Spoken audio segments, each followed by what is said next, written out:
ఈరోజు 2 సంవత్సరాల తర్వాత ఆ రోజు నేను వెళ్ళింది 2021 నవంబర్ 19వ తారీఖున వెళ్ళాను.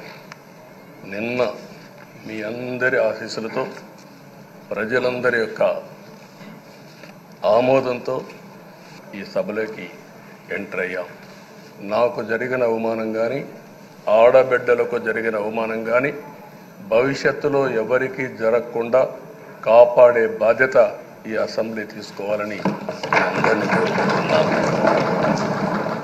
నా గౌరవాన్ని కాపాడిన ప్రజానీకానికి మరొకసారి మనస్ఫూర్తిగా ధన్యవాదాలు, అభినందనలు.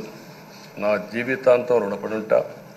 మళ్ళీ నాకు జన్మనంటే తెలుగువాడుగా పుట్టాలని, తెలుగు గడ్డ రుణం తీసుకోవాలని నా ఆకాంక్ష. తప్పకుండా ఇచ్చేస్తాను. ఈ వీడియో కానీ మీకు నచ్చినట్లయితే లైక్, కామెంట్, షేర్ చేయండి. మరిన్ని అప్డేట్స్ కోసం సబ్స్క్రైబ్ చేయండి.